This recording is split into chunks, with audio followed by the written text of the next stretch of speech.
Bismillahirrahmanirrahim. Alhamdulillah.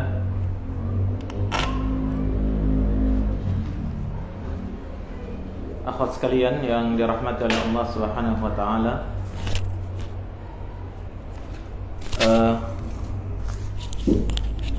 Sebelum kita mulai atau melanjutkan materi kita, sini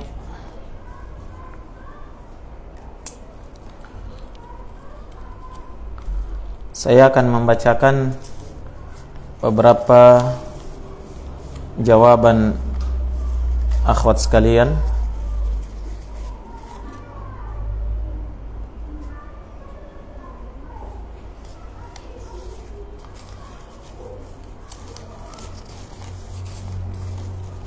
yang paling cepat dalam menjawab untuk pertanyaan yang pertama atas nama Rizkawati Pamombong.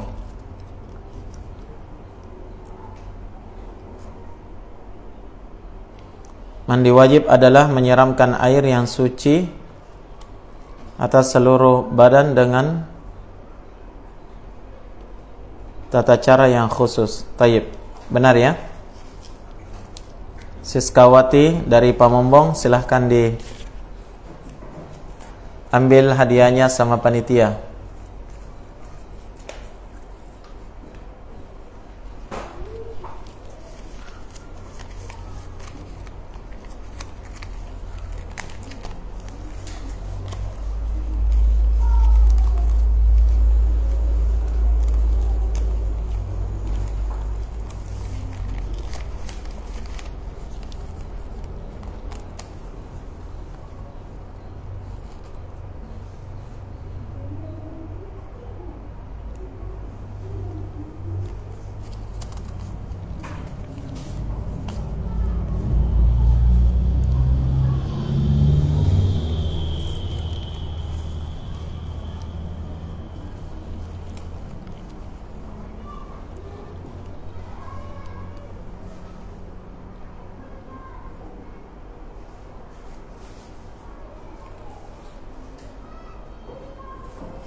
Untuk pertanyaan yang kedua di sini yang paling cepat menjawab adalah Ummu Nadif, tapi sayang ya kurang lengkap jawabannya ya.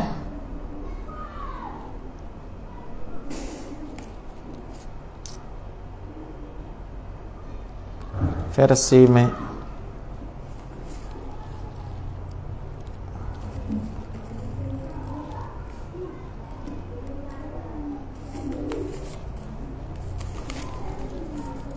yang kedua Aiswa Hanifah, tidak lengkap juga.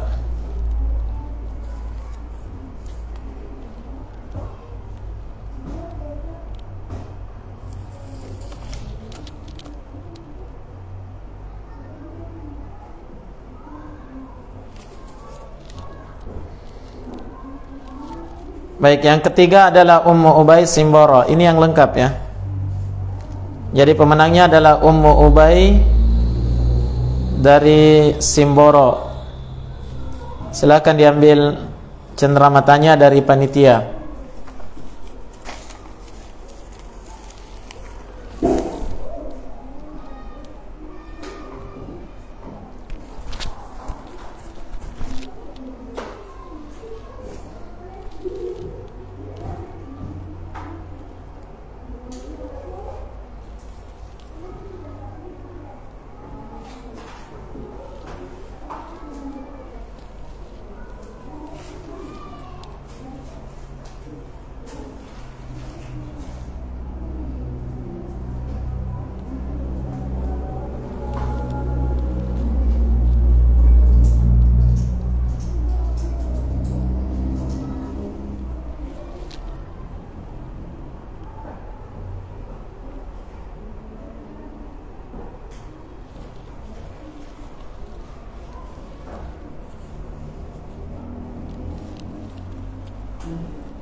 Bismillahirrahmanirrahim.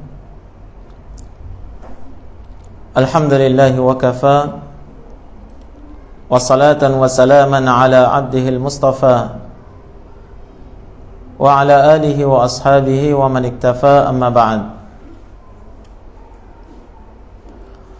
Akhwati fillah, kaum muslimat yang dirahmati oleh Allah Subhanahu wa ta'ala, kita melanjutkan kembali pembahasan kita yang masih tersisa dari pembahasan tentang ghuslul janabah atau mandi junub. Baik, di antara perkara yang biasa terjadi bagi seorang wanita muslimah adalah ketika dia telah melakukan jima' sehingga menjadikan dia junub,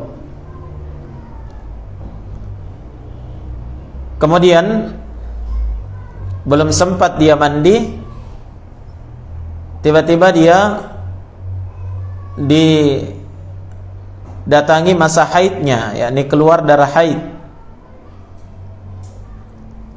Ya, sebelum dia sempat untuk mandi junub. Maka yang seperti ini, kata para ulama, tidak diharuskan baginya untuk mandi junub seketika itu pula. Namun dia diwajibkan mandi ketika ya haidnya itu sudah berhenti, sehingga dia mandi dengan satu kali mandi untuk mandi junubnya dan mandi setelah suci dari haid.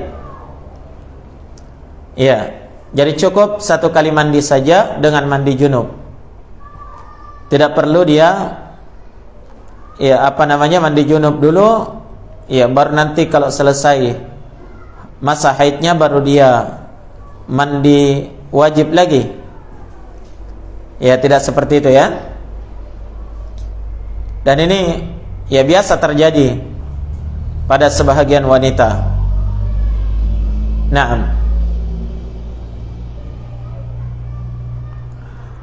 Kemudian di antara perkara yang butuh untuk diperhatikan di sini, bahwasanya jika bertemu antara dua perkara yang mewajibkan untuk mandi, maka boleh seorang wanita itu mandi dengan sekali mandi saja dengan meniatkan kedua-duanya. Ya, dengan meniatkan kedua-duanya. Seperti pada contoh kasus yang kita sebutkan tadi ya. Berkumpul antara junub dengan haid. Ya, dua perkara yang mewajibkan untuk mandi. Maka boleh bagi dia untuk mandi ya di akhir haidnya itu dengan sekali mandi, akan tetapi ya dua perkara yang mewajibkan mandi sekaligus. Seperti itu.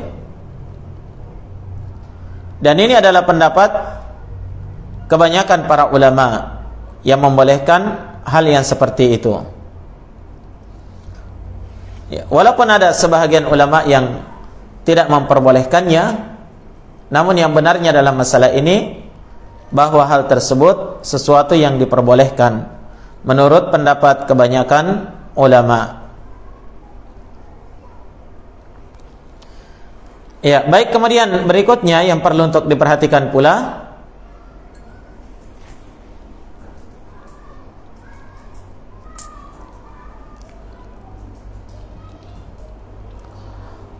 bahwasanya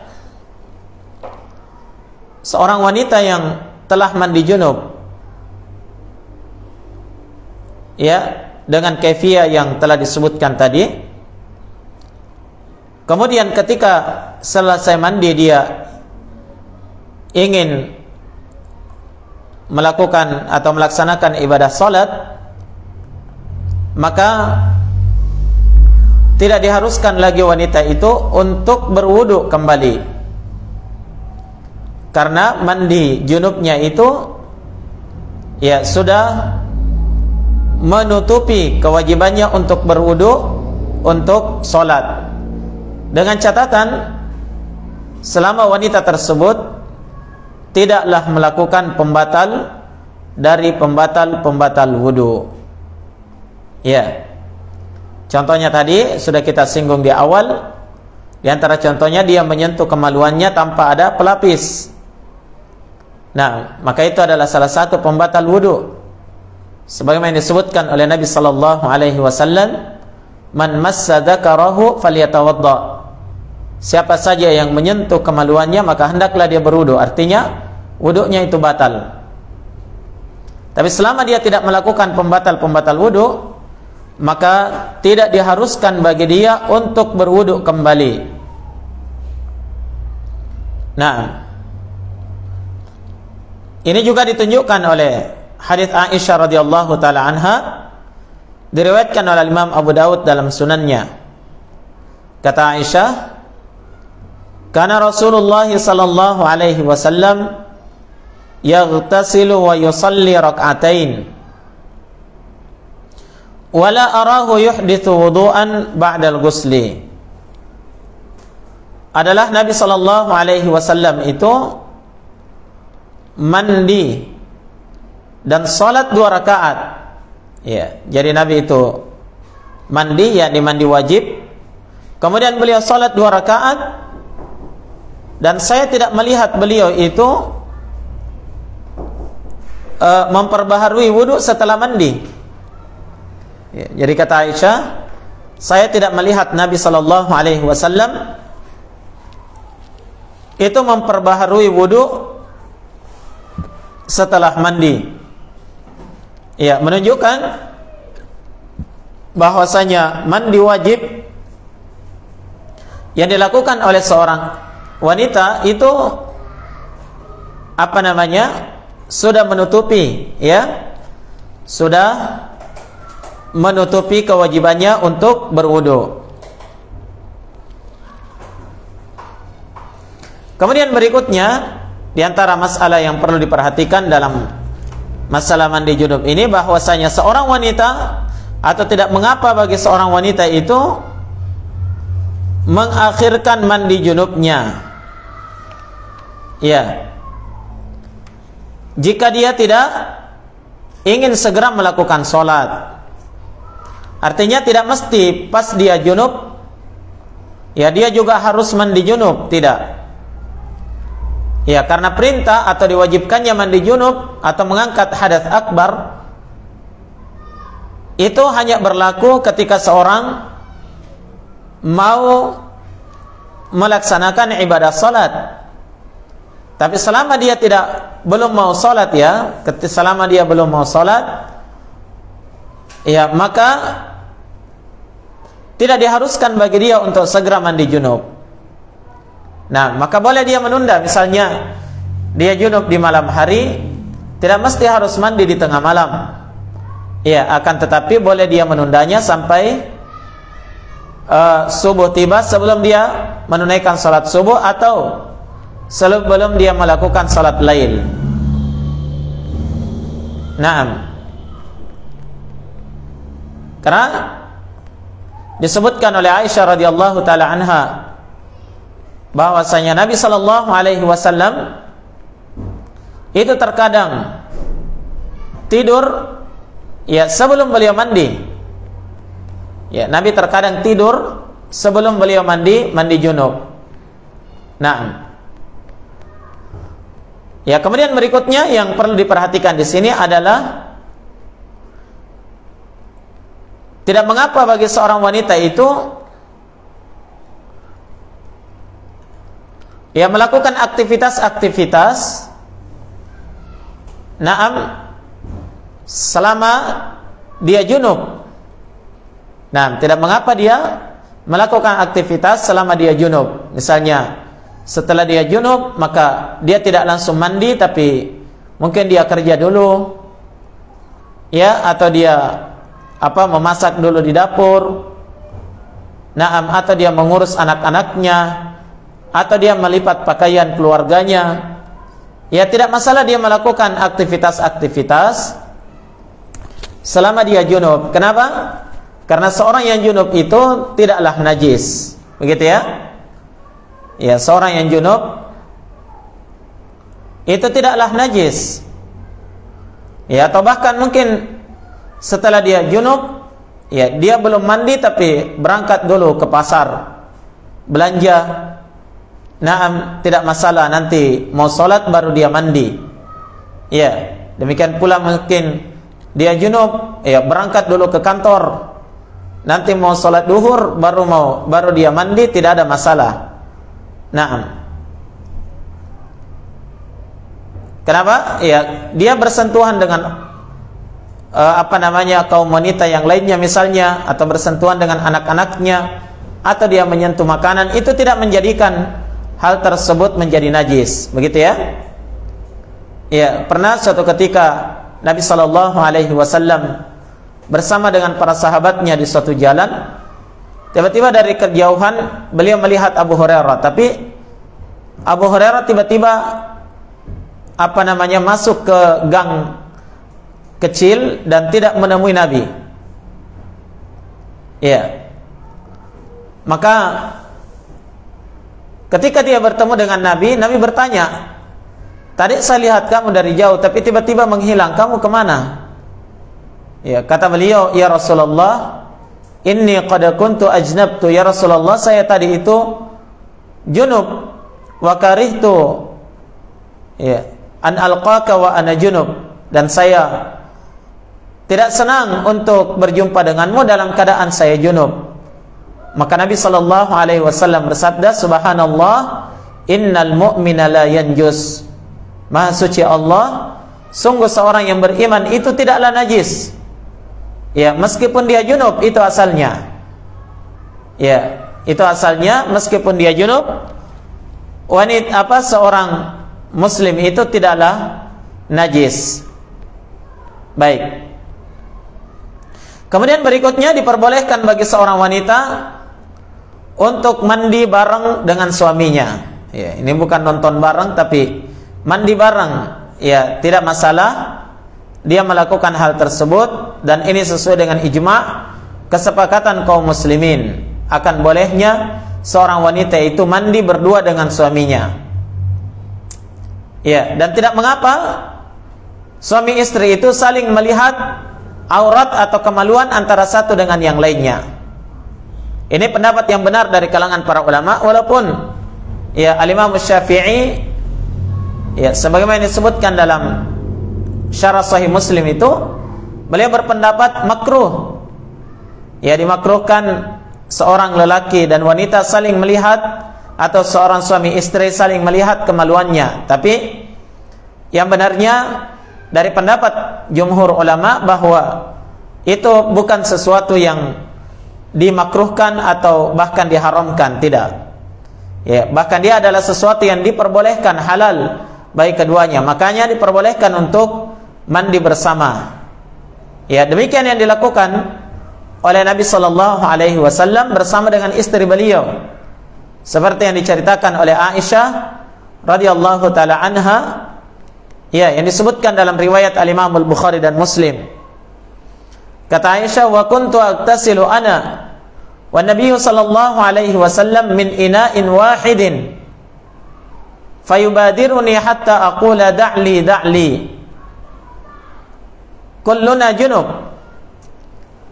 Kata Aisyah radhiyallahu taala anha, ya, saya itu terkadang mandi bersama Nabi sallallahu alaihi wasallam dari satu bejana. Ya, dari satu ember, dari satu baskom misalnya, dia berdua suami istri mandi di situ. Dalam riwayat yang lain ada tambahan, "Naghtarifu minha jami'an." Kami masing-masing menciduk dari bejana tersebut. Nabi menciduk air dari bejana, Aisyah juga menciduk air dari bejana, ya sama-sama mandi. Naam. Sampai kata Aisyah, Nabi itu mendahului saya, yakni ya mungkin lebih cepat Nabi mandinya daripada Aisyah. Sampai kata Aisyah, saya berkata kepada beliau, tunggu saya, tunggu saya. Dan kata Aisyah, kilana junub, keduanya ya kami berdua ketika itu dalam kondisi junub. Ya, jadi walaupun dalam kondisi junub, tidak mengapa suami istri itu mandi bersama. Nah, dan apa namanya, air bekas mandi kalau ada yang terpercik ke dalam bejana, itu bukan sesuatu yang kotor dan bukan sesuatu yang najis.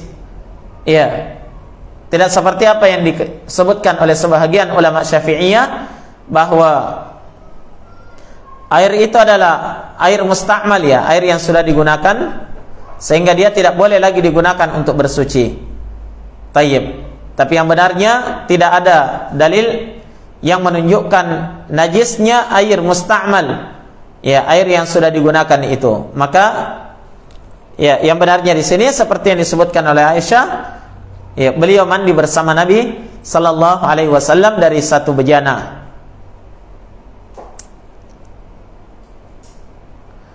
Nah, ya, hanya perlu dipahami ya bahwa seorang wanita itu tidak diperbolehkan untuk mandi bareng dengan orang lain dengan kondisi telanjang kecuali dengan suaminya saja. Nah, hatta walaupun dia adalah sama-sama wanita, ya itu tidak diperbolehkan karena ada batasan aurat antara wanita satu dengan wanita yang lain, dan ini sudah kita bahas pada daurah muslimah yang pertama ya. Ada batasan aurat antara wanita yang satu dengan wanita yang lain. Oleh karena itu ketika mereka mandi bersama itu tidak diperbolehkan untuk apa namanya, mandi dalam keadaan telanjang. Ya. Apalagi mandi di sungai dalam keadaan telanjang seperti yang dilakukan oleh orang-orang dulu. Ya, ini adalah sesuatu yang diharamkan di dalam agama kita. Naam. Kemudian diperbolehkan, ya, tidak mengapa seorang wanita itu mandi dari bekas mandi suaminya, ya, walaupun suaminya itu mandi junub.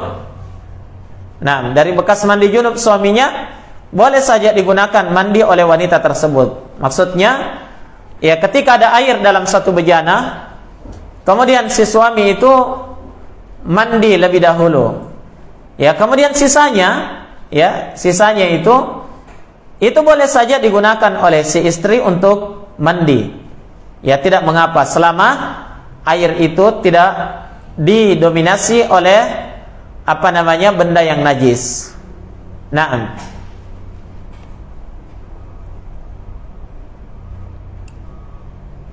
Kemudian berikutnya di sini perlu diperhatikan pula bahwasanya ketika seorang wanita itu mandi junub, ya, misalnya dia sudah cuci tangan, kemudian dia sudah berwudu, ya, kemudian dia mandi, sementara mandi misalnya pakai sabun, pakai sampo, kemudian dia melakukan terjadi padanya pembatal dari pembatal wudu, ya, tapi dia belum selesai mandi, ya, tapi dia tiba-tiba melakukan pembatal wudu. Misalnya dia menyentuh kemaluannya sendiri tanpa apa namanya, tanpa pelapis, atau dia buang angin, atau tiba-tiba dia mau buang air kecil atau buang air besar.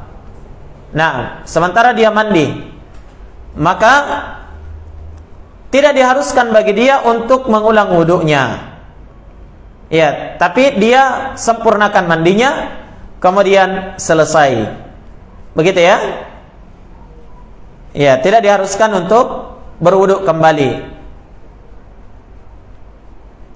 Kemudian di sini, ya, satu hal yang perlu untuk diperhatikan lagi bahwa seorang wanita yang junub, kemudian dia tidak langsung mandi, nah, boleh saja dia tidur tapi dianjurkan atau disunnahkan untuk berwudu. Ya, walaupun dia tidak mandi, tapi dia berwudu saja untuk kemudian dia tidur. Maka itu sesuatu yang dianjurkan, ya, dianjurkan untuk berwudu. Sebagaimana datang dalam hadis Umar bin Al-Khattab radhiyallahu taala an yang diriwayatkan oleh Imam Al-Bukhari dan Muslim.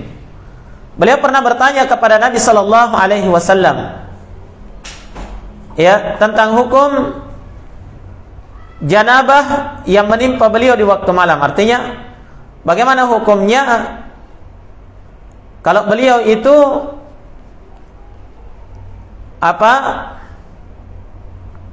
junub di malam hari? Ya, apa yang harus dilakukan? Apakah harus mandi? Kata Nabi sallallahu alaihi wasallam, "Tawadda waghsil dzakaraka thumma nam." Ya, kata Nabi, berwuduklah kamu dan cuci kemaluanmu. Ya, itu yang dilakukan, ya. Cuci kemaluan, berwuduk, thumma nam, kemudian tidurlah. Ya, ini diperbolehkan seseorang itu tidur dalam keadaan junub, tapi dianjurkan ya, bukan suatu kewajiban, tapi sangat dianjurkan untuk berwudu lebih dahulu sebelum dia tidur. Demikian pula membersihkan kemaluannya sebelum dia tidur. Baik, sampai di sini ya, mungkin kita cukupkan pembahasan al-ghusl minal janabah, mandi junub. Baik, mungkin kalau ada yang kurang jelas dan butuh untuk ditanyakan, boleh ditulis di kertas, diserahkan ke panitia. Baik.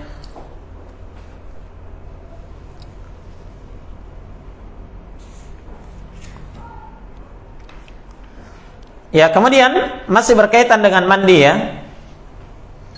Masih berkaitan dengan mandi, tapi ini bukan lagi mandi junub, mandi wajib, ya.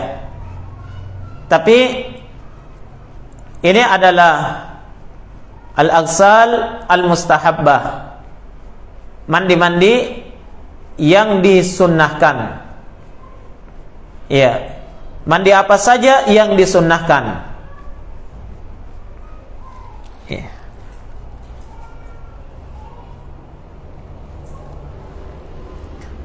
Baik. Di antara mandi di sini yang disunnahkan, ya, adalah al-iktisal inda kulli jima'. Disunnahkan seorang itu mandi setiap kali selesai jima'. Ya, walaupun tadi sudah kita sebutkan boleh saja dia tidak mandi lebih dahulu, ya. Tidak ada masalah dia hanya berwudu saja kemudian tidur, atau dia tidak mandi kemudian melakukan aktivitas yang lain, nanti mau sholat baru mandi. Tapi kalau dia mampu untuk mandi setiap kali selesai jima' dia mandi, maka itu sesuatu yang diperbolehkan, disunnahkan. Demikian pula akhwat sekalian, ya, terkadang ya pasangan suami istri itu melakukan jima' ya lebih dari satu kali di dalam satu hari atau satu malam misalnya. Nah, maka asalnya boleh saja bagi dia untuk mengumpulkannya hal tersebut dengan sekali mandi saja. Nah, dia misalnya melakukannya 2 kali 3 kali dalam semalam, maka asalnya tidak perlu bagi dia untuk mandi 3 kali satu malam. Ya, nanti malah kena rematik. Tapi boleh bagi dia untuk mengumpulkannya 1 kali mandi saja di akhir malam. Iya, boleh. Tapi ya merupakan sunnah Nabi kalau dia mandi tiap kali selesai jima'. Ya, nanti kalau mau didobel, ya, setelah itu mandi lagi. Itu yang disunnahkan. Nah, datang dalam hadits Abu Rafi' radhiyallahu ta'ala an yang diriwayatkan oleh Al-Imam Abu Dawud, Ibnu Majah, dan haditsnya dihasankan oleh Syekh Al-Albani. Kata Abu Rafi' radhiyallahu ta'ala an, anna Nabi sallallahu alaihi wasallam tafa dzata lailatin ala nisaihi yaghtasilu 'inda hadhihi wa 'inda hadhihi. Bahwasanya Nabi sallallahu alaihi wasallam pernah suatu malam beliau menggilir seluruh istrinya, yakni melakukan jima terhadap seluruh istrinya dalam satu malam, karena biasanya kan bergiliran satu malam pindah lagi, tapi kalau ini Nabi pernah satu malam itu langsung semuanya digilir. Tapi Nabi itu mandi setelah melakukannya dengan si anu, dan mandi lagi setelah melakukan dengan si anu, dan demikian seterusnya, yakni setiap selesai melakukan hubungan dengan satu istri, Nabi mandi lagi. Maka Abu Rafi' bertanya, ya Rasulullah, ala taj'alhu wahidan? Wahai Rasulullah, tidakkah sebaiknya kamu menjadikan mandi itu dikumpul jadi satu saja? Nabi misalnya ketika itu punya 8 istri, 8 semuanya dikumpul jadi satu mandi saja, tidak perlu mandi 8 kali. Maka Nabi menjawab, hadza azka wa atyab wa athhar. Nah, kata Nabi, apa yang saya lakukan ini, mandi setiap kali junub, itu adalah sesuatu yang lebih bersih, lebih bagus, dan lebih suci. Kata Nabi, itu lebih bersih, lebih bagus, dan lebih suci. Maka kalau ada yang bisa melakukannya itu setiap kali selesai melakukan jima, maka dia langsung mandi, maka itu adalah sesuatu yang sangat baik, yang disunnahkan oleh Nabi sallallahu alaihi wasallam. Tayyib. Walaupun boleh baginya untuk mengumpulkannya. Baik. Kemudian di antara mandi yang dianggap sebagai mandi sunnah, itu adalah mandi di hari Jumat. Tapi dalam perkara ini ada khilaf, perselisihan pendapat di kalangan para ulama kita. Sebagian ulama berpendapat bahwa mandi di hari Jumat itu hukumnya adalah sunnah, dan ada yang berpendapat hukumnya adalah wajib. Dan ini yang benar, bahwasanya mandi di hari Jumat itu hukumnya adalah wajib, bagi orang yang mau melaksanakan ibadah Jumat. Begitu hukumnya adalah wajib. Nabi sallallahu alaihi wasallam bersabda, al-ghuslu yaumal jum'ati wajibun ala kulli muhtalim. Mandi di hari Jumat itu adalah perkara yang wajib untuk setiap orang yang sudah mimpi, artinya yang sudah balik. Nabi mengatakan itu hukumnya wajib. Maka yang benar dari pendapat para ulama, mandi di hari Jumat bagi orang yang mau melaksanakan ibadah Jumat itu hukumnya wajib. Itu asalnya mandi. Tapi kalau mandinya itu sesuai dengan kaifiyah tata cara mandi wajib, mandi junub yang disunnahkan tadi, maka itu hukumnya adalah sunnah, bukan wajib. Tapi mandi secara mutlak di hari Jumat itu diwajibkan. Jelas? Tapi mandi dengan kaifiyah, dengan tata cara pelaksanaan mandi junub, itu hukumnya adalah sunnah. Begitu Baik, kemudian yang berikutnya yang disunnahkan untuk mandi adalah al-ightisalu ba'da al-ighma'. Al-ightisalu ba'da al-ighma'. Mandi setelah seorang itu pingsan ya, atau kehilangan akal. Dia mandi setelah dia pingsan. Ada orang yang pingsan misalnya, pas siuman itu disunahkan untuk mandi. Karena itu dilakukan oleh Nabi sallallahu alaihi wasallam tatkala beliau pingsan dan tersadar dari pingsannya, Nabi langsung mandi. Seperti yang disebutkan dalam hadis Aisyah riwayat Al-Imam Al-Bukhari dan Muslim. Ya. Kemudian berikutnya di antara yang disunnahkan untuk mandi adalah disunnahkan bagi wanita yang terkena yang mengalami istihadah. Iya. Apa itu istihadah? Nanti kita akan jelaskan lebih detail ya. Darah istihadah itu darah yang keluar dari kemaluan wanita, bukan karena haid atau nifas, tapi dia karena ada pembuluh darah yang putus misalnya, atau ada penyakit, atau ada luka, itu keluar dari kemaluan wanita, itu disebut dengan istihadah. Ya, wanita istihadah hukumnya sama dengan wanita yang suci yang lainnya. Tetap wajib sholat, puasa, kemudian tetap boleh melakukan hubungan suami istri walaupun ya keluar darah. Nah, seorang wanita yang terkena istihadah ini disunnahkan baginya untuk mandi setiap kali ingin sholat. Tiap kali mau sholat itu disunnahkan untuk mandi. Ya, sebagaimana yang kita sebutkan tadi, asalnya wanita istihadah itu sama hukumnya dengan wanita yang suci ya. Jadi boleh dia tetap sholat walaupun tetap keluar darah, seperti itu. Nah, tapi alangkah baiknya ya disunnahkan bagi dia untuk berwudu setiap kali mau sholat. Ya, walaupun itu bukan keharusan. Ya, karena walaupun dia tetap keluar darah, dia hukumnya sama dengan wanita yang suci yang lainnya.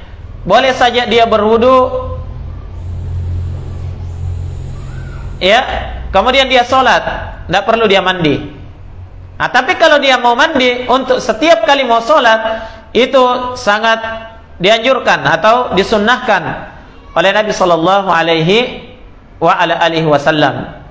Walaupun datang beberapa hadis yang dhaif, yang lemah dalam masalah ini, ya, akan tetapi datang hadis Ummu Habibah radhiyallahu taala anha ketika beliau mengalami istihadah. Ya, beliau itu istihadah tidak main-main sampai 7 sinin ya, 7 tahun lamanya. Dia istihadah terus, keluar darah terus.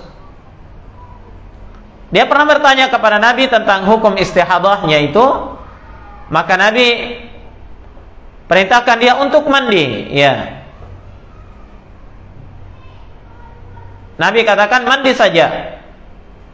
Karena ini adalah irq, ya, pembuluh darah yang rusak.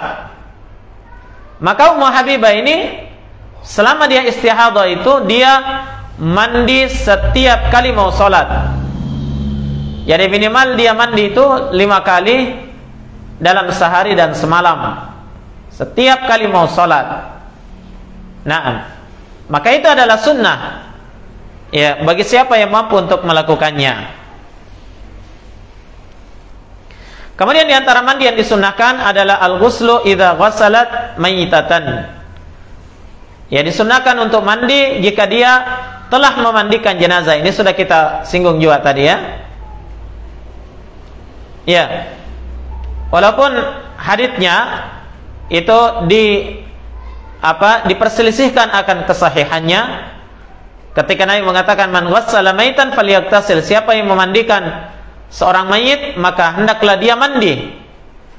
Nah, berdasarkan hadits ini sebagian ulama mengatakan hukumnya adalah sunnah. Ya, ada juga yang mengatakan wajib. Tapi yang benarnya dalam masalah ini bahwa hadisnya ini adalah hadis yang dhaif, hadis yang lemah. Wallahu taala a'lam. Kemudian berikutnya, di antara kondisi seorang wanita itu disunnahkan untuk mandi adalah disunnahkan bagi dia untuk mandi ketika mau ihram. Ihram untuk umrah atau ihram untuk haji, ya, maka disunnahkan baginya untuk apa? Untuk mandi. Jadi wanita yang mau melaksanakan ibadah umrah atau ibadah haji, tentunya dia melakukan ihram, ya, di miqat. Hanya bedanya dengan kaum laki-laki itu tidak diperbolehkan menggunakan pakaian berjahit, sementara wanita tetap diperbolehkan menggunakan pakaian berjahit, ya, selama dia ihram. Ya, hanya dia tidak boleh menggunakan niqab, tidak boleh menggunakan penutup wajah atau cadar saja. Ya, tapi kalau pakaian boleh saja dia menggunakan pakaian berjahit. Maka ketika dia ihram di miqat, ya, tidak diharuskan untuk mengganti pakaian sebagaimana kaum laki-laki mengganti dengan pakaian ihram. Nah, hanya di situ ada sunnah. Ya, sebelum dia misalnya berniat ihram, sebelum dia talbiyah, ya, sebelum dia mengucapkan labbaik Allahumma umratan, atau kalau dia haji tamattu dia katakan labbaik Allahumma umratan mutamatti'an biha ilal haji, itu disunnahkan bagi dia untuk mandi, membersihkan tubuhnya, baru kemudian melaksanakan ihram. Ya. Dalam hadis Zaid bin Thabit radhiyallahu an, riwayat Al-Imam At-Tirmidzi, dihasankan oleh Syekh Al-Albani, Zaid bin Thabit radhiyallahu an, beliau melihat Nabi sallallahu alaihi wasallam mengganti pakaiannya, ya, menggunakan pakaian ihram, dan beliau mandi. Ya, Nabi sallallahu alaihi wasallam mandi. Maka dianjurkan pula wanita itu ketika dia mau ihram, dia mandi. Karena ini adalah sunnah Rasul sallallahu alaihi wasallam. Baik, yang terakhir, yang ke-7 atau ke-8 ya? Yang ke-7 ya. Seorang wanita disunnahkan untuk mandi ketika dia mau masuk Mekah. Ya, dia mau masuk Mekah, misalnya bukan untuk umrah, ya, bukan mau umrah, walaupun ya rata-rata orang masuk ke Mekah itu untuk umrah, ya. Ya, tapi kalau dia misalnya mau masuk Mekah bukan untuk umrah, dia tidak berihram, maka sebelum masuk Mekah itu disunnahkan bagi dia untuk mandi, ya, membersihkan diri, masuk ke tanah suci. Berdasarkan hadis Ibnu Umar radhiyallahu taala an, riwayat Al-Imam Al-Bukhari dan Muslim, ya, Ibnu Umar itu kebiasaannya beliau tidak masuk ke kota Mekah kecuali beliau bermalam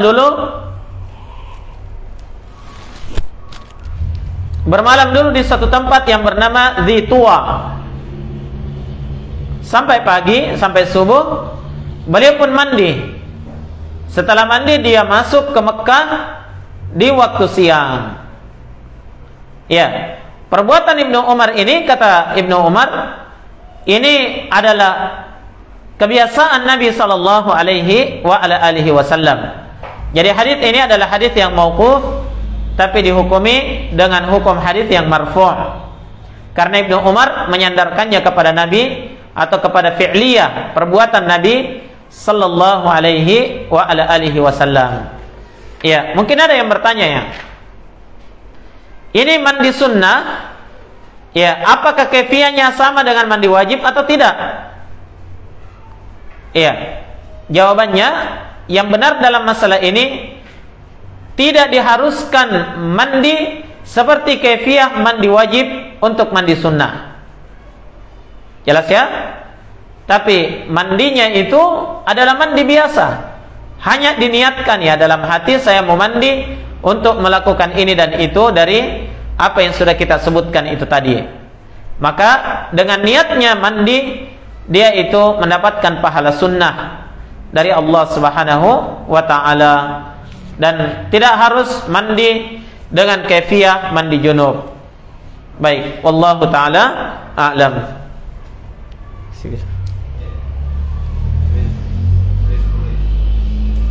Baik, masih tersisa waktu beberapa menit lagi.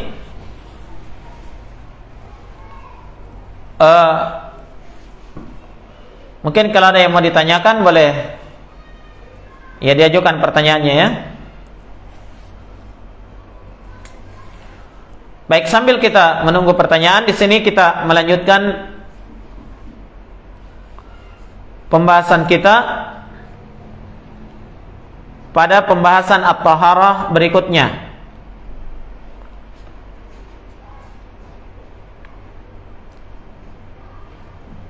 Ya, di antara taharah atau kesucian bagi seorang wanita itu adalah melakukan at-tayammum.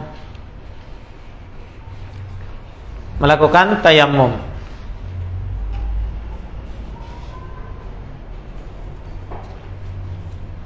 Baik, apa itu tayammum?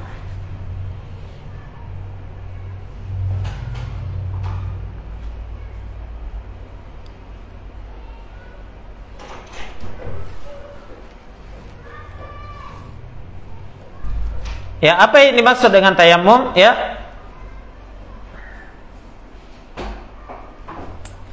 at-tayammum dalam bahasa Arab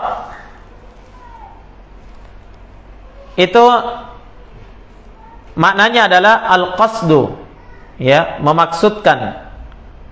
Ya, tayammum al-qasdu.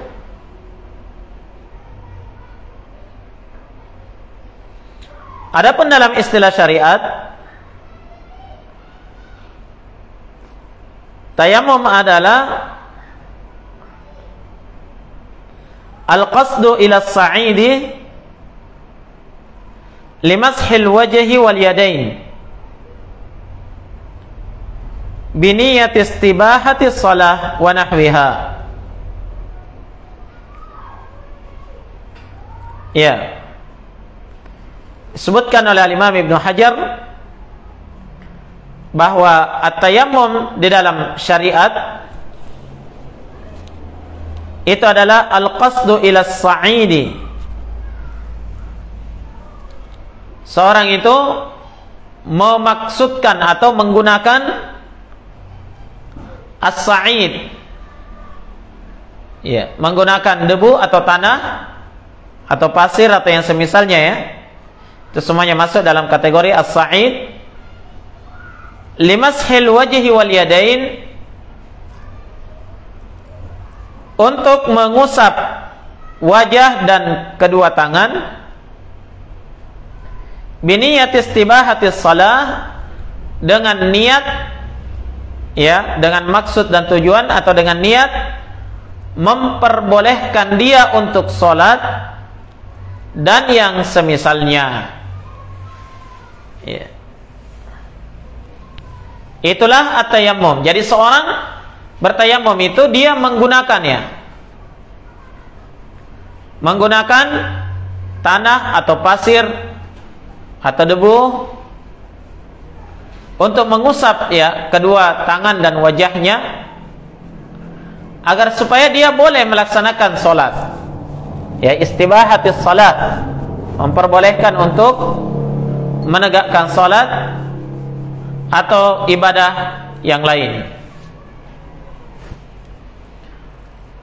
Jadi ukhti fillah, disyariatkan seorang itu untuk bertayammum, ya, pada dua kondisi, ya, atau diperbolehkan seorang itu bertayammum pada dua kondisi. Kondisi yang pertama adalah ketika tidak mendapatkan air, baik dia safar atau tidak safar, selama dia tidak mendapatkan ada air yang bisa digunakan untuk berwudu atau untuk mandi, maka dia disyariatkan untuk bertayamum sebagai pengganti wudu atau mandi. Sebab yang kedua seorang itu disyariatkan bertayamum adalah ketika seorang itu tidak mampu menggunakan air, sehingga kapan dia menggunakan air akan mendatangkan darar, bahaya terhadap dirinya. Ya, bisa mungkin karena sakit sehingga tidak bisa menggunakan air. Kapan dia pakai air berwudu atau mandi, maka ya penyakitnya semakin parah atau bisa mengancam jiwanya. Begitu ya. Jadi ada air, tapi kalau dia menggunakan air maka akan menjatuhkan dirinya pada kebinasaan. Nah, adapun dalil penyebab yang pertama, ketika tidak ada air, boleh seorang itu bertayamum, walaupun ada air tapi mungkin airnya sedikit, hanya untuk minum, ya, atau hanya untuk masak saja. Kapan dia pakai mandi misalnya, mandi junub, maka ya akan habis semuanya. Dia bisa-bisa kekeringan. Ya. Dalilnya itu adalah firman Allah dalam surah An-Nisa, ya. Kata Allah Subhanahu wa taala, "Wa in kuntum marda aw ala safarin aw jaa ahadun minkum minal ghaid aw lamastumun nisa falam tajidu ma'an fatayammamu sa'idan thayyiban famsahu biwujuhikum wa aydikum min." Dan jika kalian itu sakit, kata Allah, atau dalam kondisi safar, perjalanan jauh, atau salah seorang di antara kalian itu datang dari al-ghaid, dari tempat buang air, artinya dia habis buang air, apakah buang air besar atau buang air kecil, aulamastumun nisa, atau kalian itu telah menyentuh wanita. Menyentuh di sini dalam pendapat ahli tafsir yang benarnya adalah melakukan jima', ya. Kalian telah menjimai wanita, falam tajidu ma'an, kemudian kalian tidak mendapatkan air, fatayammamu sa'idan thayyiba, maka bertayamumlah kalian menggunakan as-sa'id yang baik. Dan as-sa'id itu sudah kita sebutkan tadi, ya, masuk semuanya debu, tanah, pasir dan yang semisalnya. Ya. Wamsahu biwujuhikum wa aydikum min, dan usapkanlah as-sa'id itu pada wajah kalian dan tangan kalian. Baik. Maka ini ayat menunjukkan disyariatkannya seorang itu untuk bertayamum ketika tidak ada air. Ya, karena kata Allah, "Falam tajidu ma'an," dan kalian tidak dapat ada air. Iya. Kemudian penyebab yang kedua itu ketika ada air tapi ada udzur yang syar'i. Ya, seperti yang sudah kita jelaskan tadi. Dia membahayakan dirinya kalau dia tetap menggunakan air untuk berwudu atau mandi, ya. Ya. Dalilnya itu adalah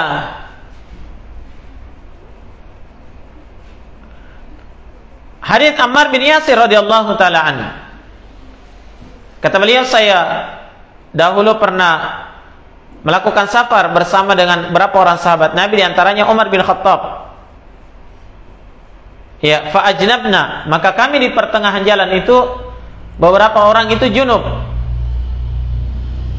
Wala ma, dan tidak ada air. Kata Ammar, kami sudah keliling-keliling cari air, sudah hampir keluar waktu sholat, kami belum dapat air. Maka kami pun ketika itu terbagi dua. Ya, Umar dan beberapa orang sahabat yang lain itu beliau tetap mencari air dan sholat setelah dia mendapatkan air setelah mandi junub, walaupun waktu sholat sudah keluar. Adapun saya, kata Ammar, saya bertayamum, ya, saya bertayamum, fatamarraqtu kama yatamarraqud dabbah, saya pun berguling-guling seperti seekor binatang ternak itu berguling-guling. Ya. Oh, ini juga dalil untuk yang pertama, ya, bahwa dia tidak mendapatkan air. Adapun dalil untuk yang kedua, diperbolehkan tayamum kalau tidak mampu menggunakan air, itu dalam kisah, ya, seorang sahabat Nabi sallallahu alaihi wasallam dalam satu rombongan safar, beliau itu sempat terluka, ya, ada batu yang terjatuh dari ketinggian dan menimpa kepalanya sehingga bocor dan banyak mengeluarkan darah. Ya, beliau akhirnya beristirahat dan dirawat oleh para sahabat. Namun di suatu malam dia junub, ya, dia mimpi basah. Ya. Pada akhirnya ketika subuh, ya, mau sholat subuh, dia bingung, apakah saya harus mandi? Maka dia bertanya kepada para sahabat Nabi, kepada para sahabat yang lain, adakah kalian pernah mendapatkan fatwa dari Nabi bahwa kondisi seperti saya ini boleh tidak mandi? Kata para sahabat, wah, tidak ada seperti itu, pokoknya kamu junub, kamu harus mandi. Pada akhirnya sahabat ini pun memaksakan dirinya untuk mandi, dan qadarullah, beliau pun semakin parah sakitnya dan meninggal. Ya, semakin parah sakitnya dan meninggal. Ya, ketika berita itu sampai kepada Nabi, maka Nabi sallallahu alaihi wasallam, ya, memberikan teguran kepada para sahabat. Kata Nabi, ya, qataluhu, mereka itu telah membunuh sahabat itu tadi. Naam. Kenapa mereka tidak bertanya kalau mereka itu tidak tahu? Ya, karena sungguh, kata Nabi, obat dari kebodohan, ya, obat dari ketidaktahuan itu adalah apa? Itu adalah bertanya. Maka, ya, ini menunjukkan bahwa Nabi memperbolehkan orang yang tidak bisa menggunakan air itu untuk tidak menggunakan air, tapi cukup menggunakan melakukan tayamum. Ya, maka ini adalah termasuk rukhsah, ya, keringanan dari syariat kepada kita seluruhnya. Bagi orang yang tidak mendapat air atau, ya, kesulitan untuk menggunakan air karena satu udzur yang syar'i, maka diperbolehkan baginya untuk bertayamum. Ini adalah rukhsah, ya, keringanan luar biasa dari Allah Subhanahu wa taala. Namun walaupun dia adalah keringanan, jangan diringan-ringankan. Ya, terkadang seorang junub, ya, tiba-tiba dia bangun subuh, ada dinginnya. Akhirnya apa? Wah, saya tayamum saja deh. Ya, akhirnya dia tidak pernah mandi junub kalau subuh, dia tayamum saja terus. Nah, ini namanya diringan-ringankan. Jadi yang diberikan keringanan ini yang betul-betul tidak mampu dan sudah membahayakan kalau dia paksakan untuk mandi dalam keadaan dia tidak mampu. Nah, tapi kalau hanya alasan dingin saja, ya, tidak mau merasakan dingin, ya, banyak solusi. Boleh panaskan air untuk mandi dan yang semisalnya. Naam. Ya, bahkan orang yang hidup di daerah yang ekstrim, cuaca ekstrim yang dingin, itu tetap mandi ketika mereka junub.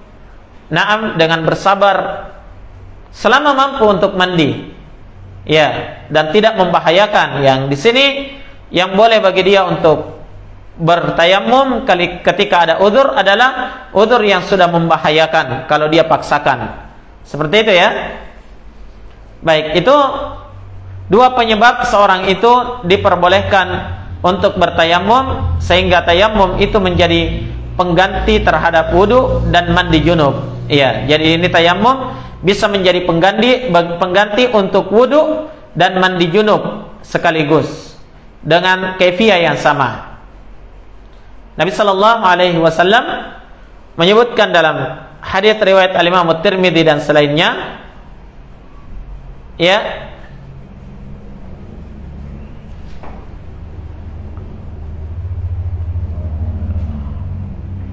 juga datang di dalam riwayat Al-Imam Ahmad dalam musnadnya. Haditsnya telah datang dalam riwayat Al-Imam Ahmad dan selainnya. Nabi sallallahu alaihi wasallam bersabda, "Ju'ilatil ardu kulluha li wa li ummati masjidan wa tahura." Telah dijadikan seluruh bumi ini, ya, al-ard kulliha, bumi ini secara keseluruhan itu dijadikan untuk saya dan umatku sebagai tempat ibadah, ya, bisa digunakan untuk sholat, wa tahuran, dan dijadikan sebagai alat untuk bersuci. Ya, alat untuk bersuci di sini yang dimaksudkan adalah bersuci dengan tayammum. Tayyib, wallahu taala a'lam. Ya, sekiranya itu dulu berkaitan dengan tayammum. Nanti insyaallah kita akan melanjutkan pada sesi berikutnya. Masih berkaitan dengan tayammum ya. Tayyib, wallahu taala a'lam. Sini ada pertanyaan.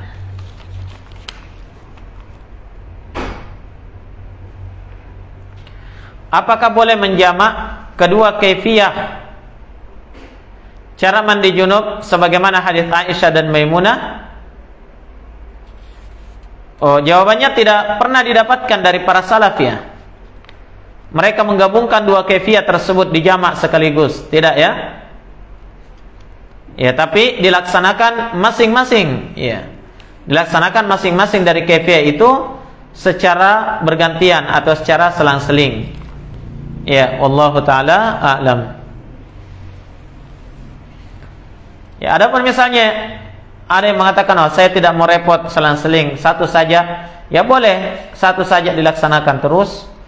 Apakah dia pilih kaifiyah Aisyah atau kaifiyah Maimunah, tidak ada masalah. Tapi paling baiknya kalau dia selang-seling. Namun tidak ada contohnya kalau mau dijamak atau digabungkan di antara keduanya. Nah, Ustaz, apakah jika kita lupa melakukan mandi junub kemudian kita sholat, setelah sholat baru ingat, apakah sholatnya harus diulang setelah mandi terlebih dahulu, apalagi jika waktu sudah mepet ke waktu sholat selanjutnya? Baik, kasus yang seperti ini ya, dilihat kalau dia mengingat bahwa dia belum mandi junub ya setelah dia sholat, dan masih ada waktu ya, masih berada pada waktu ya sholat tersebut, maka di situ diwajibkan baginya untuk mandi dan mengulang sholatnya. Ya, wajib untuk mandi dan mengulang sholatnya. Kenapa? Karena masih ada tersisa waktunya. Tapi kalau dia ingat bahwa dia belum mandi junub, setelah keluar dari waktu sholat itu sudah lewat waktunya, maka ya, dia tidak diharuskan untuk mengulang sholat, mengganti sholat. Tapi dia diwajibkan untuk mandi ketika mau sholat untuk sholat berikutnya nanti. Begitu ya? Jangan sampai lupa lagi. Nah, misalnya dia junub, kemudian masuk waktu zuhur dia wudu, dia sholat ya tanpa mandi junub. Ya, maka ketika dia misalnya ingat, wah saya tadi junub, belum mandi junub kemudian sholat. Dia teringat itu masih sekitar jam 2 ya, atau jam 3, masih ada waktu, maka dia wajib untuk mandi dan mengganti sholat duhurnya itu tadi. Begitu ya. Tapi kalau dia ingat setelah mau melaksanakan sholat asar, ya sudah masuk waktu asar, maka tidak wajib lagi untuk mengganti apa? Mengganti sholat duhurnya. Bisa dipahami? Tapi dia wajib mandi untuk sholat asar. Ya, diingat itu. Jangan sampai lupa lagi mandi. Akhirnya sholat asar tidak mandi lagi. Nanti maghrib baru ingat, woi, saya junub ini. Ya, jangan sampai seperti itu. Wallahu a'lam. Ini yang difatwakan oleh para ulama kita.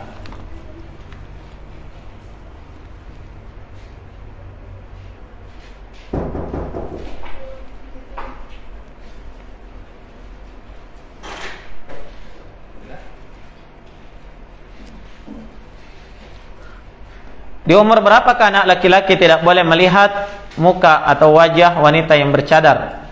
Umur berapa dikatakan mumayyiz? Nah, ini sudah dijawab sendiri ya. Jadi tidak ada umur tertentu ya. Tidak ada umur tertentu dikatakan anak-anak laki-laki itu sudah tidak boleh melihat aurat wanita ajnabiyah. Naam, patokannya adalah sinnut tamyiz. Kalau dia sudah mumayyiz. Nah, mumayyiz itu dia sudah bisa membedakan ya, membedakan yang mana yang cantik, mana yang jelek. Ya, dia ya sudah bisa mengetahui ini perempuan cantik, ya ini perempuan tidak cantik misalnya. Ya, maka itu namanya sudah mumayyiz. Jadi beda-beda antara anak-anak itu. Ada yang cepat mumayyiz, ada yang lambat, gitu ya. Nah, hanya secara umumnya kebanyakannya anak-anak zaman sekarang itu mumayyiz pada umur 7 tahun ke atas atau 8 tahun ke atas. Wallahu a'lam.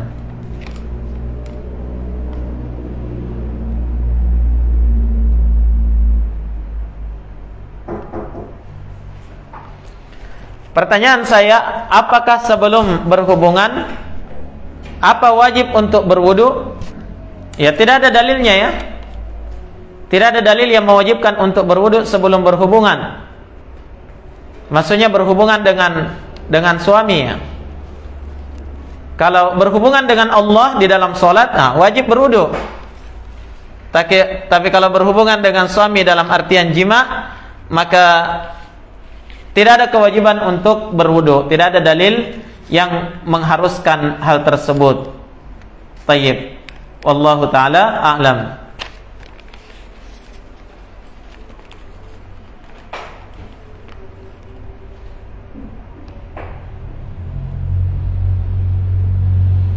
Berdosakah seorang yang berhubungan badan dengan suaminya namun dia lupa atau khilaf kalau dia belum mandi wajib dari haid? Wah, dia prank suaminya ini. Jadi asalnya tidak boleh ya, tapi kalau dia lupa ya, dia benar-benar lupa, sini katakan lupa ya, atau khilaf, berarti lupa. Ya, kalau lupa maka tidak ada dosa bagi orang yang lupa. Allah berfirman, Rabbana la tu'akhidna in nasina aw akhtana. Ya Allah, jangan engkau menghukum kami jika kami apa? Lupa atau keliru. Ya. Maka kalau dia lupa, itu tidak ada dosa baginya. Nah, namun ketika dia ingat bahwa dia belum mandi wajib dari haid, maka harus segera mandi. Nah, walaupun pertempuran belum selesai, ya, harus segera dihentikan untuk mandi. Setelah mandi baru lanjut ya. Seperti itu. Jangan dilanjut saja. Oh, tak kalami, nanti selesai baru mandi, dijamak sekalian mandinya. Ini tidak diperbolehkan seperti itu. Karena asalnya tidak boleh. Ya, Allah Subhanahu wa taala melarang di dalam Al-Qur'an Iya. Makanya kata Allah dalam Al-Qur'an, "Wala taqrabuhunna hatta yathurn." Jangan kalian mendekati wanita kalian, yakni jangan melakukan hubungan intim dengan istri kalian sampai mereka suci. Fa idza tatahharna, kapan mereka sudah bersuci, fatuhunna min haitsu amarakumullah. Ya, silakan kalian datangi mereka dari arah yang Allah perintahkan kepada kalian. Nah, maka ya akhwat sekalian, ini adalah perkara yang diharamkan. Namun ya, kalau dia lupa tidak ada dosa baginya, tapi kapan ingat maka wajib harus segera mandi. Nah, bagaimana jika seseorang kehabisan air tapi dia mempunyai tetangga yang mempunyai air di rumahnya, namun rumahnya agak jauh? Apakah boleh bertayamum atau tidak? Ya, kondisi rumah di tempat tinggalnya berjarak dari rumah lain. Jaraknya ini tidak jelas ya. Yang jelas jaraknya agak jauh gitu. Baik. Dikatakan seorang itu tidak mendapatkan air kalau memang dia benar-benar tidak bisa sama sekali mendapatkan air, apakah dengan cara meminjam atau dengan cara membeli. Ya. Tapi kalau masih bisa mendapatkan air, hatta walaupun dengan cara membeli sekalipun, ya walaupun jaraknya itu jauh, maka belum diperbolehkan untuk bertayamum. Seperti itu. Belum diperbolehkan untuk bertayamum, maka diharuskan dia tetap mencari air sampai dia dapat. Ya, kecuali kalau dia mencari air misalnya ke tetangga yang jauh, dia perkirakan kalau tiba di sana, ya pas tiba di sana dapat air, belum sempat mandi itu sudah keluar waktu sholat, ya maka itu berarti dia tidak mampu mendapatkan air. Maka di situ dia boleh bertayamum. Tapi kalau dia perkirakan pas tiba di sana dapat air untuk bisa mandi, setelah itu masih ada waktu untuk sholat, maka tetap wajib untuk mencari air dalam kondisi seperti itu. Ya, bahkan disebutkan oleh para ulama, ya dalam kondisi seperti itu membeli air hukumnya wajib. Ya, membeli air, kalau ada air bisa dibeli, membeli air itu hukumnya wajib. Kenapa? Karena ya salat hukumnya wajib, dan salat tidak bisa ditegakkan tanpa wudu, dan wudu tidak bisa ditegakkan tanpa membeli air. Maka membeli air dalam kondisi seperti itu hukumnya wajib. Wallahu taala a'lam. Bagaimana kalau di malam hari junub, kemudian di subuhnya harus mandi tapi tidak ada air, tapi ada di tetangga. Cuman kalau kita mau ke tetangga pinjam airnya, ya pasti bertanya tetangga mau bikin apa, mandi subuh-subuh.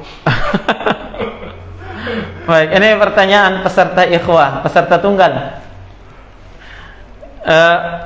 Kalau misalnya junub di waktu subuh, kemudian mau pinjam air di tetangga, ya.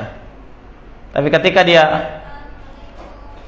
pinjam air di tetangga, khawatirnya tetangga bertanya-tanya, ya, kenapa harus mandi subuh-subuh? Kenapa tidak pagi saja pergi pinjam air?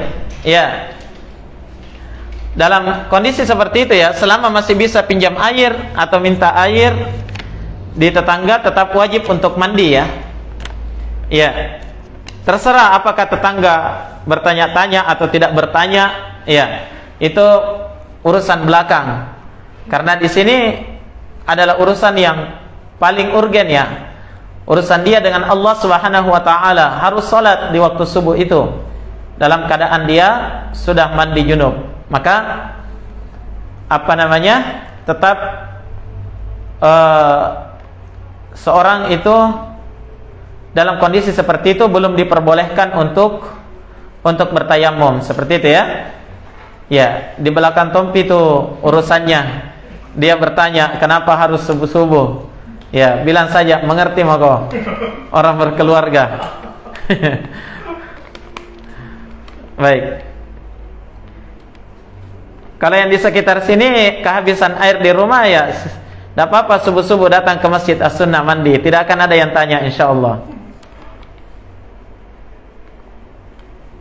Oh, ini ada pertanyaan keluar dari materi ya. Ibu saya memiliki saudara sepersusuan laki-laki. Apakah dia menjadi mahram dengan anak perempuannya juga? Anak perempuannya siapa ini? Ibu saya memiliki saudara sepersusuan laki-laki. Saudara susuan ya. Apakah dia menjadi mahram dengan anak perempuannya? Anak perempuannya ibu mungkin ya? Ya, kalau yang dimaksud mahram dengan anak perempuannya si ibu itu, ya jawabannya iya. Ya. Kata Nabi sallallahu alaihi wasallam, yahrumu minar radha'a ma yahrumu minan nasab. Menjadi mahram, ya, menjadi mahram dari saudara sesusuan itu apa yang menjadi mahram ketika dia bersaudara senasab. Artinya semua mahramnya saudara senasab itu juga mahram bagi saudara sesusuan. Bisa dipahami ya? Maka posisinya seperti ini, misalnya ibu ini punya saudara susuan laki-laki, kemudian ini ibu punya anak perempuan, begitu ya? Berarti posisinya adalah anak perempuan ini ponakan ya dari saudara sesusuan ibunya, dan anak perempuan ini adalah mahram, ya, saudara sesusuan ibunya itu. Apabila seorang ibu menyusui keponakan perempuannya dan menjadi mahram anak laki-lakinya, apakah menjadi mahram suaminya juga? Suaminya siapa? Suaminya ibu. Tidak jelas sebenarnya ini. Apabila seorang ibu menyusui keponakan perempuannya dan menjadi mahram anak laki-lakinya, artinya anak perempuan ini mahram dengan anak laki-lakinya si ibu ya, apakah menjadi mahram suaminya juga? Suaminya ibu. Ya, jelas itu mahram ya, karena itu ayah sesusuannya, ayah susuannya. Ya, suaminya ibu menjadi mahram bagi semua anak yang disusukan oleh istri, itu mahram bagi kita ya, bagi laki-laki itu, bagi suami. Nah, karena dikatakan bahwasanya laki-laki itu adalah sahibul laban, pemilik susu, ya, pemilik ASI. Karena si suami yang menjadikan istrinya itu memiliki ASI. Nah, maka suami itu dikatakan sahibul laban, pemilik ASI. Maka dia adalah mahram terhadap semua anak perempuan yang disusui oleh istrinya. Nah, wallahu ta'ala a'lam. Sekira cukup ya. Subhanakallah. Ya. Ada lagi 2 hadiah. Oh, ada lagi 2. Iya, masih ada waktu. Baik, katanya ada 2 hadiah lagi. Untuk materi kali ini, silakan disiapkan kertasnya.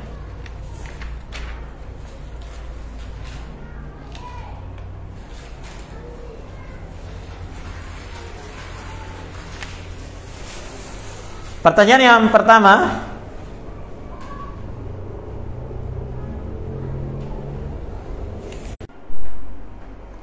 baik, pertanyaan yang pertama,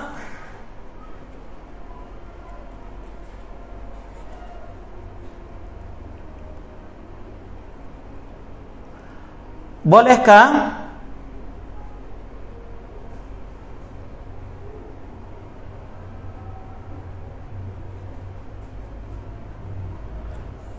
seorang wanita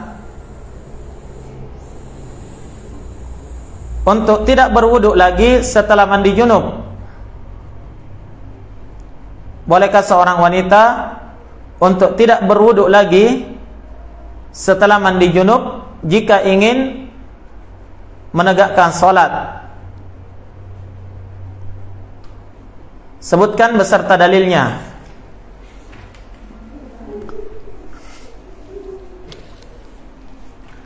Walaupun tidak ditulis bahasa Arabnya, minimal ya ditulis maknanya ya. Makna daripada dalilnya. Ayo ditulis cepat.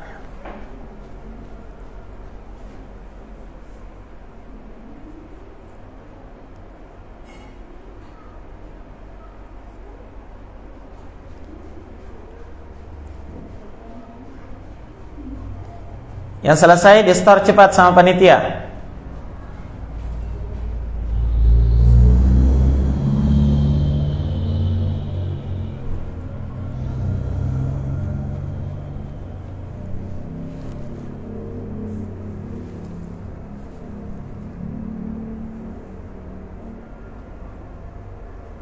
Bisa mungkin Ustaz dan diperhatikan kayaknya tayo karena banyak yang nanti Oh iya. mungkin paham bagaimana cara kita.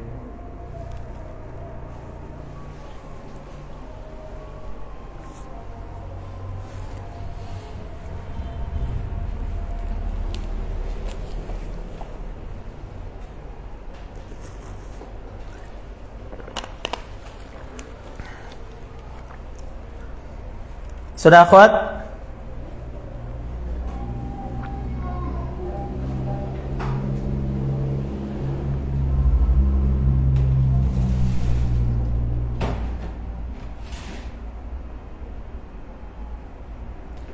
Ayo di store cepat.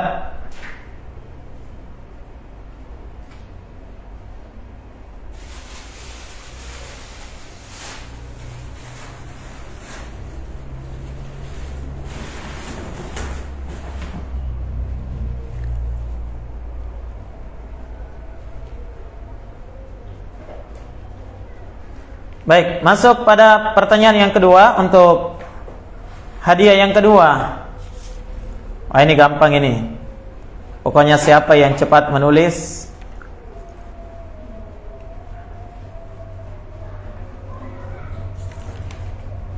tuliskan 7 perkara yang disunnahkan untuk mandi.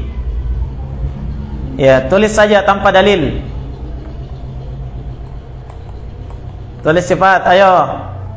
Tidak apa-apa nyontek. Nyontek di catatan sendiri ya, jangan nyontek sama orang lain.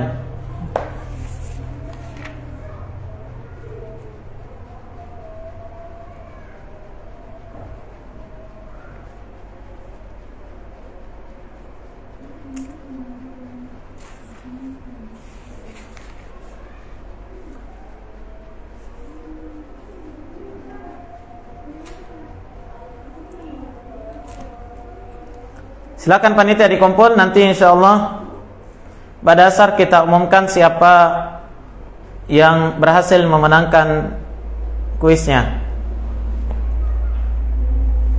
Subhanakallahumma bihamdik, asyhadu an la ilaha illa anta, astaghfiruka wa atubu ilaik.